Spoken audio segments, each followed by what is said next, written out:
Hello, everyone, and welcome to the show. I'm your host, Austin Moses, and today we're going to stick to just football and basketball. There's a lot I want to discuss in terms of basketball, mainly because Kobe Bryant's numbers were just retired numbers 24 and 8. 8 his first 10 years, 24 his last 10. You should know that.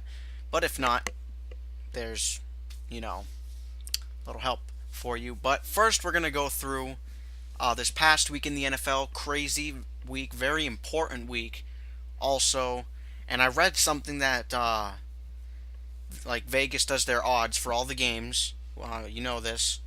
And I read something that the favorites won every game, which hasn't happened since I can't remember when it was. It was a long time. I can't remember exactly, but all the favorites won this week, which is crazy. Um, I of course did pick some underdogs, so I didn't get them all right. But as we're looking at this past week, I'm just gonna give you the scores, the winners, and then I'm gonna go over some of the key games, the important games. And this will probably be like maybe 10 minutes. I want to get into some basketball discussion because I have a lot to say. I have a top 10 greatest players list I'm going to go over, and I'm going to talk about why that's my list. And, I'm going to get some disagreement, but that's all right. It's going to happen with any, greatest of all time list. So, let's get into the football real quick. Here are your scores. The Broncos beating the Colts on Thursday Night Football 25-13. Probably the most non-important game of the week. I'm looking at all the games right now. Maybe no, that's even more important. I was going to say Titans 49ers, but the Titans are still in the hunt, I guess you could say, until they, just lost. But yeah, Broncos Colts looks like a good game before the season, but Andrew Luck was, no one really expected him to play.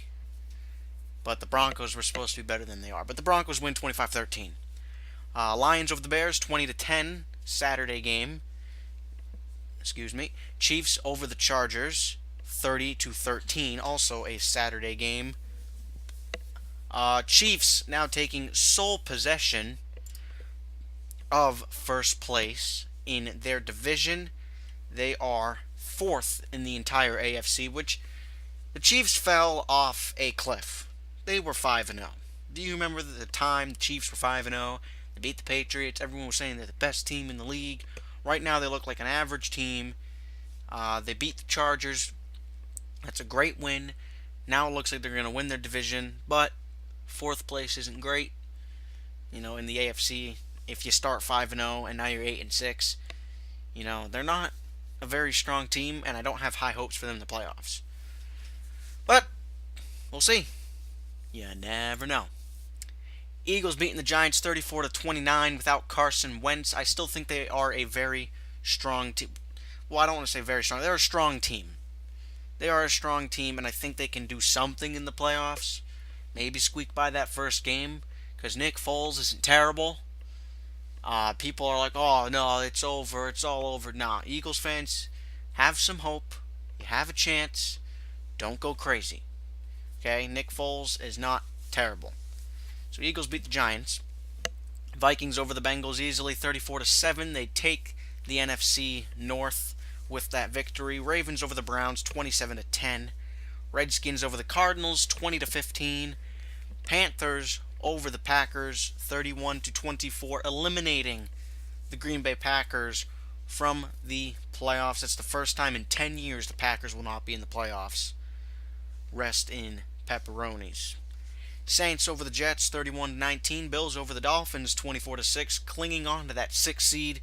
But if the Ravens win, whether the Bills win or not this upcoming week, the Ravens, if they win, they will take that 6th seed. So the Bills, they can only do their part. They just got to hope that the Ravens lose.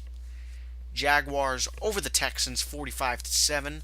Rams over the Seahawks 42-7. We're going to talk about that game in a second. 49ers 25-23 over the Titans. Garoppolo now 5-0 as a starter, 3-0 as the 49ers QB. Jimmy Garoppolo is a talent. Jimmy Garoppolo is Not great yet, because he's only started in 5 games, but he is a very good quarterback, and he has high expectations from me. I'm expecting a lot out of Jimmy Garoppolo in his career. I think he's going to one day make it to the Super Bowl. Is it going to be with the 49ers? I don't know. It could be. I think the 49ers have a lot of work to do, but Garoppolo's young. He has time. He can make it to a Super Bowl in his career and possibly win one. I think he is a great quarterback, and I think he has a lot of potential. I have high expectations for Jimmy G. Patriots over the Steelers 27-24. Was it a catch? Was it incomplete? I don't really care. All I care about right now is the Patriots won the game. They have the number 1 seed in the AFC, and all they have to do is win out to hold on to it. They don't have to worry about anyone losing or blah blah blah blah blah. They don't have to deal with any of that. Okay? You can argue it was a catch. You can argue it wasn't a catch. Me, when I watched it, I was, before they even, before anyone even said anything, I watched it. I looked at the replay and I was like, that's questionable. The rule is you have to have undoubted, whatever the word is, you have to have clear evidence. 100% clear cut evidence. You have to have no doubts to overturn the call. The call on the field was a touchdown. So, was it clear cut evidence? There was no bodies in the way. It was just them, camera on the ball. Did he make the catch? It's, it's very close. Is it clear cut? I don't know. All I know is the call was reversed. Patriots won the football game, and hell, if you're the Steelers, it was only 2nd and goal. You had 30 seconds to go 10 yards. That's not hard to do. You had 2 more chances to get in the end zone, and if you don't get that, you kick a field goal and you push it to overtime. So everyone's saying, "Oh, this is why the Steelers lost." No. This is not the reason. This is not the sole reason they lost. They played a good football game, and they had a chance to win. 2nd and goal with 30 seconds left. You have 2 more downs to go 10 yards. If you don't get it, you kick a field goal. But Ben Roethlisberger tries to do that fake spike, and I saw it coming. The Patriots defense clearly saw it coming, that fake spike, and it didn't work. Throws a pick. Obviously wasn't really his fault. It got, hit up into the air and someone grabbed it. So, was that call the sole reason? No. Was it part of the problem? Yes, but not as much as people are saying. Steelers still had a chance to win that football game, and they blew it. And let's move on now. I'm done. Cowboys over the Raiders 20-17, and the Falcons over the Bucks 24-21. So now we are going to look at the playoff picture real quick because it's pretty interesting.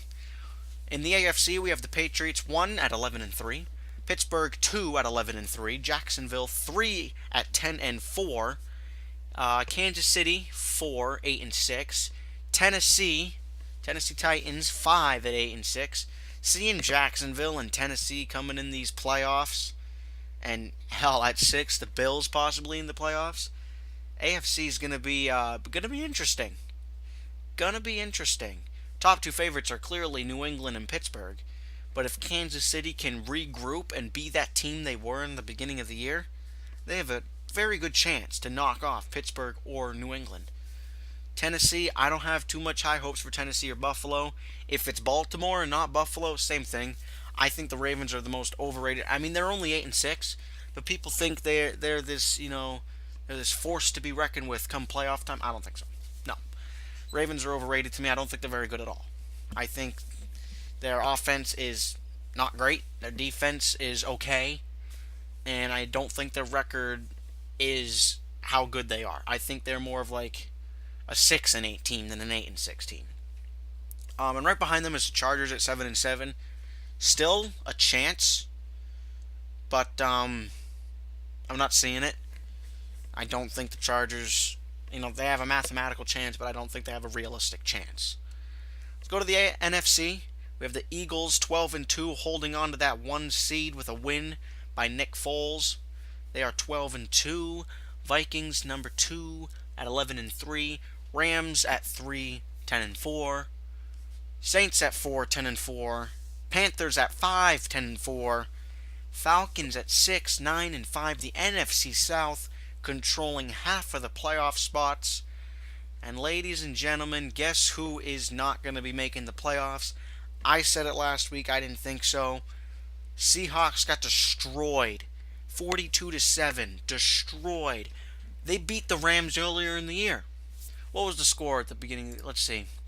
Just scroll up real quick, because I cannot 100% remember. Oh, wait a minute. I got it right here. Hold on. I know they beat him, but I want to see what the score was.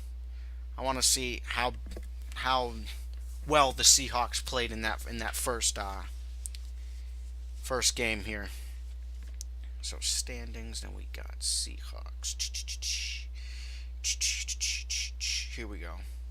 The 8-6 Seahawks, who are not going to be making the playoffs. I think how the NFC is right now, these 6 teams, Eagles, Vikings, Rams, Saints, Panthers, Falcons, I think that is your NFC. Those are your NFC playoffs. The AFC it's a good chance that the Ravens will steal that spot from the Bills. But as we look at the beginning of the year, they played each other. Yeah. Seahawks won 16-10. 16-10. All right? 16-10. That's not a very convincing win. The Rams beat them 42-7. That's a convincing win. That's a playoff team win. The Rams are a great football team. I think they have no chance in making it to the Super Bowl. But they're a great football team.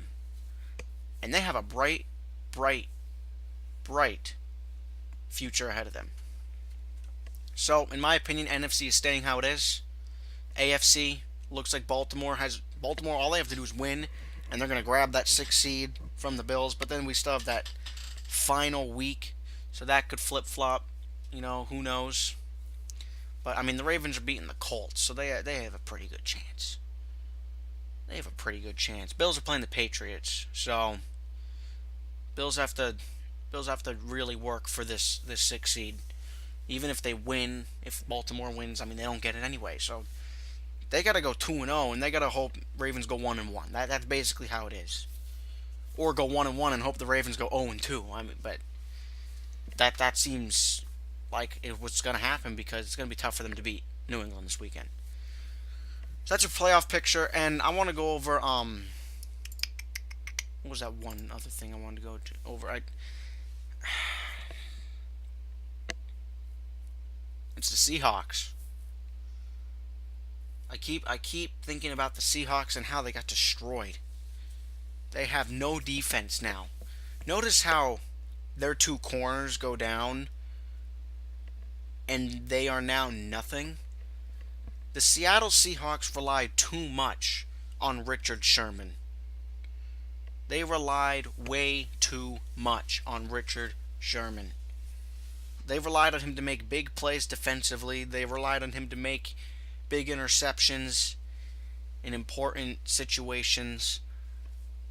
And their offense, they have average receivers. You have a great quarterback, Russell Wilson, but you don't give him any weapons.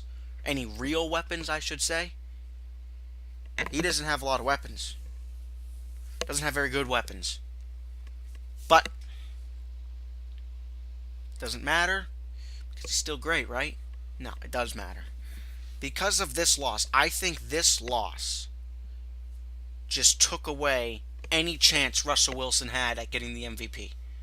Carson Wentz goes down, and now Russell Wilson loses 42-7. If he puts up 28, 35 points in this game and they lose, okay, he's got a chance. He played great. He played really well. The offense did well. They put up, 28, 35 points or whatever. It's the defense that lost the game, right? Okay, now he's got a chance. But they only put up 7 points. Russell Wilson has had a good season. MVP caliber until now. And because of this loss, Russell Wilson will not win the MVP. Carson Wentz is hurt. He will not win the MVP. Antonio Brown just got hurt. He will not win the MVP. Tom Brady's winning the MVP. If the Patriots win out, I think 100% he gets the MVP. If they go 1-1, which they would have to lose to the Bills or the Jets. Okay? If they go 1-1, maybe Russell Wilson can have another shot, but I doubt it after losing 42-7. And with Carson Wentz down, there's no other opponent. Antonio Brown down, he may or may not be back for the playoffs, I believe they said. I think he can have a chance of coming back for the playoffs. But I think Tom Brady has it in the bag now. You lose 42-7 to the Rams. Rams are good. But you're the Seattle Seahawks. 2 seasons ago, you were less than a minute away from winning back-to-back Super Bowls. Because your coach decided to throw the ball and not run the ball, you got screwed. Pete Carroll, arguably worst call in Super Bowl history. Seahawks are going downhill. Last season was their last good season in a while. The Seahawks will not be a contender for a few years. They need to give Russell Wilson more weapons. They need to get better defenders. Besides, don't focus on the corners so much. Get a better defensive line. Put pressure on the quarterback. That's something they did not do against the Rams. Against a second-year quarterback. Rip Seattle. That's it. Rest in pieces. Alright. I think it's basketball time.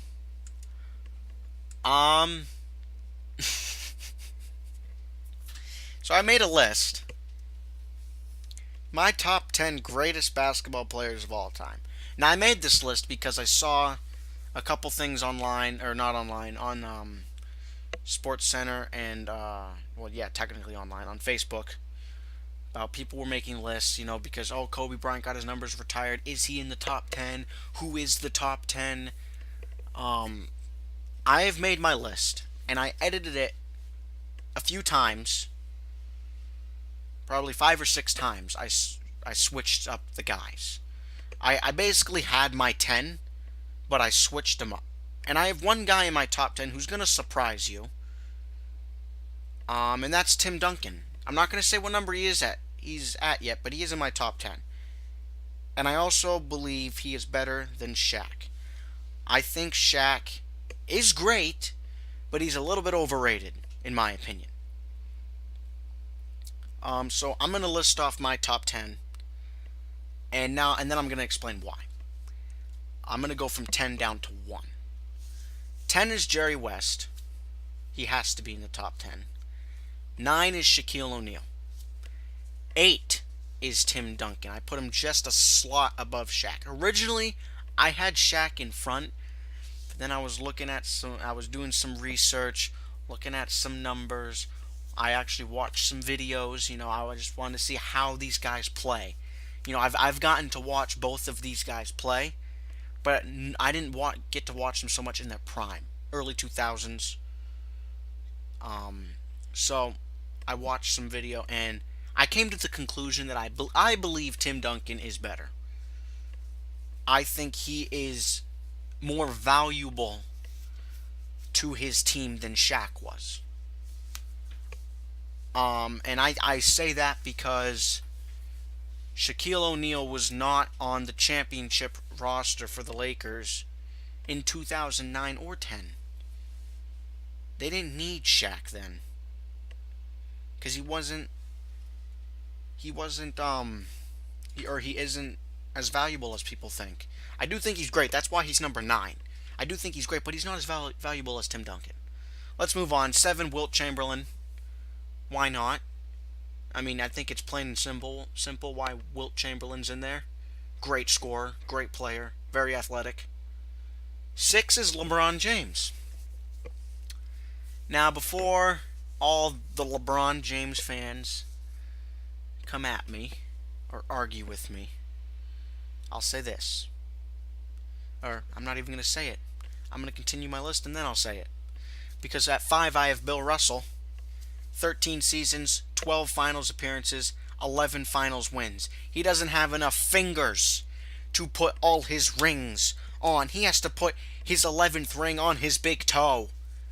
Bill Russell is great, and Bill Russell is underrated in terms of best players of all time. He needs to be in the top 5. Needs to be. No question about it. Number 4 is Magic Johnson. Number 3 is Kareem. Number 2... Now you're thinking, wait a minute. Magic and Kareem? Neither one of them are 2? LeBron James isn't 2? No, LeBron James isn't in there. LeBron James right outside of the top 5, because you know who's number 2, and that's the most, in my opinion, he's the most underrated in terms of greatest players of all time in the conversation. That's Larry Bird. No one talks about Larry Bird enough, and it really, really upsets me, because Larry Bird was...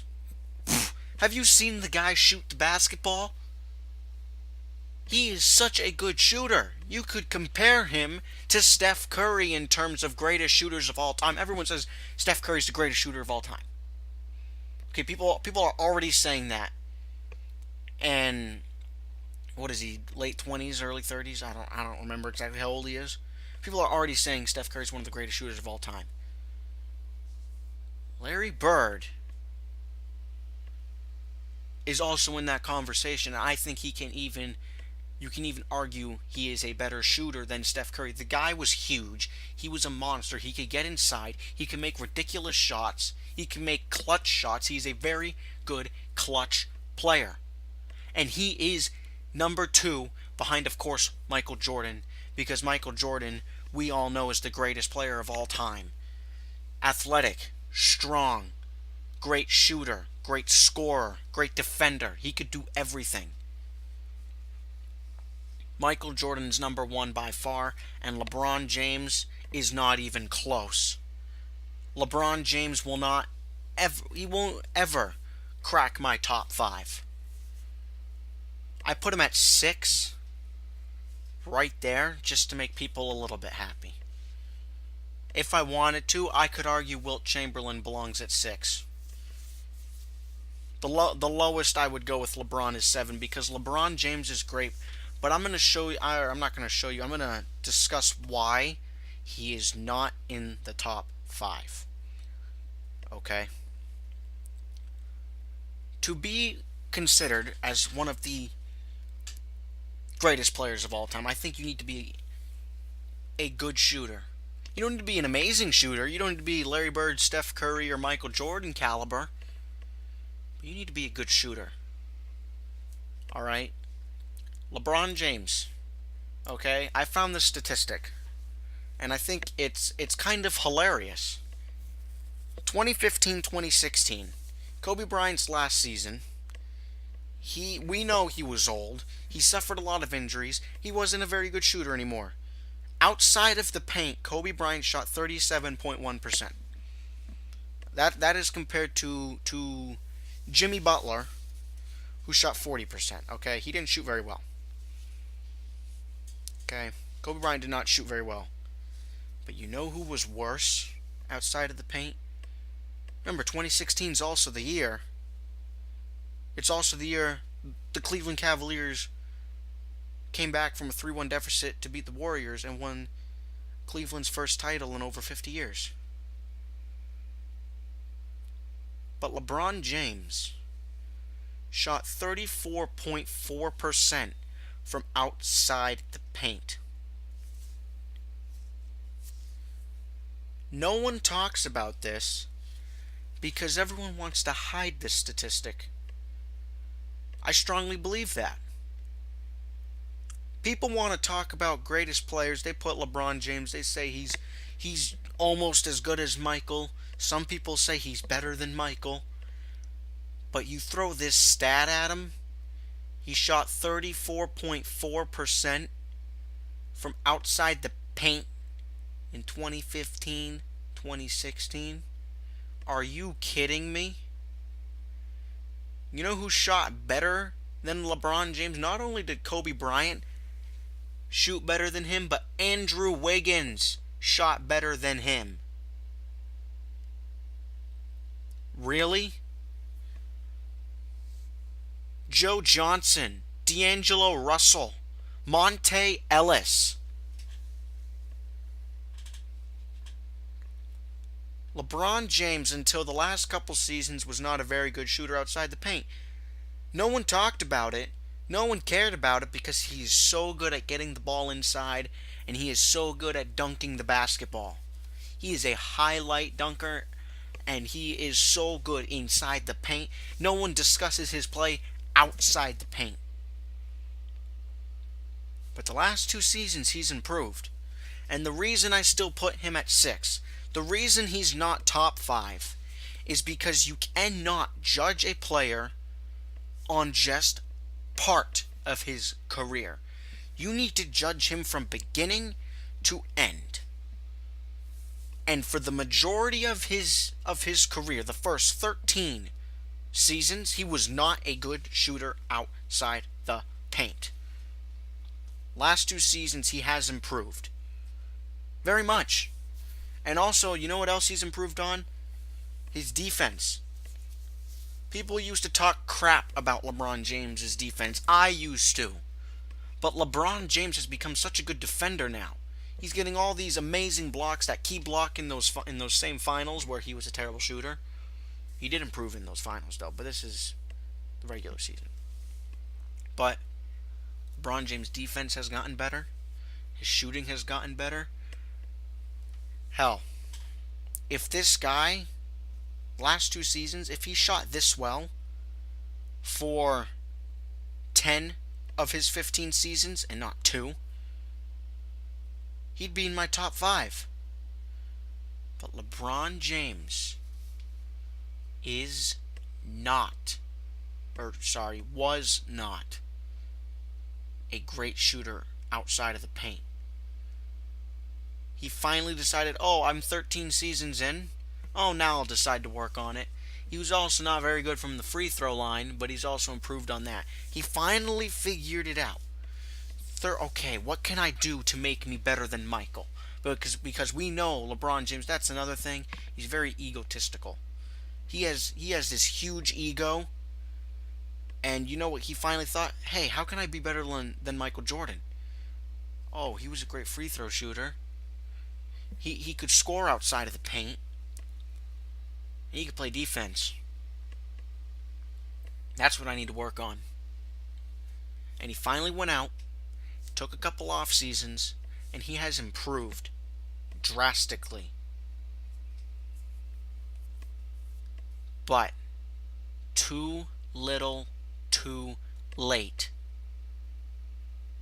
15th season, he could play another 5. He could probably play another 7 if he really wanted to. 15 seasons. Alright? He will never crack my top 5 because he screwed up those first 13. LeBron James is great. He is in the top 10, not the top 5.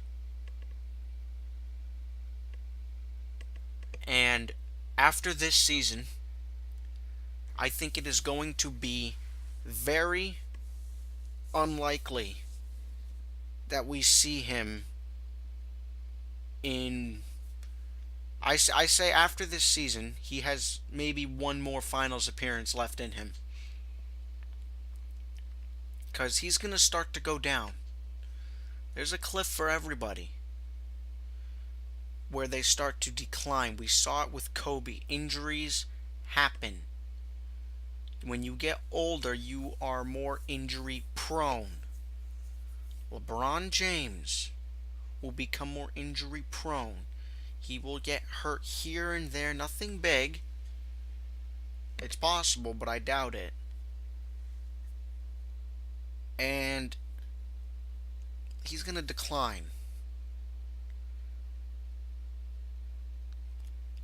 This is the last year, or last consecutive year, we're going to see LeBron James' team in the finals. Because after this year, next year, I think it's going to be very tough to come out of that East, the Eastern Conference. The Sixers are great. Celtics are great. The Wizards, they have potential. They need to add a piece or two. The Bucks, Giannis Antetokounmpo, you give him a couple pieces, Bucks are a real threat. It's going to be very tough for LeBron James to get out of the East next year. This year, they can do it. The Cavs can do it. They're old. They're slow at times. I think it's going to be tough. I think it's going to take 6 or 7 games in the East Finals, probably with the Celtics. But I think they can do it. I think there's a chance. Very good chance. But they're not going to beat the Warriors, or even the Rockets for that matter. I think the Rockets have a chance of beating the Warriors in the West Finals. The Rockets are so good. They have such good chemistry. They still haven't lost with Chris Paul on the floor. I think the Rockets are a real threat to the Warriors, and if you're LeBron James and the Cavs, you're looking over at the West and you're like, okay, we're going to play the Warriors. There's a chance we play the Rockets. Can we match up with either one of those teams? No. No, they can't.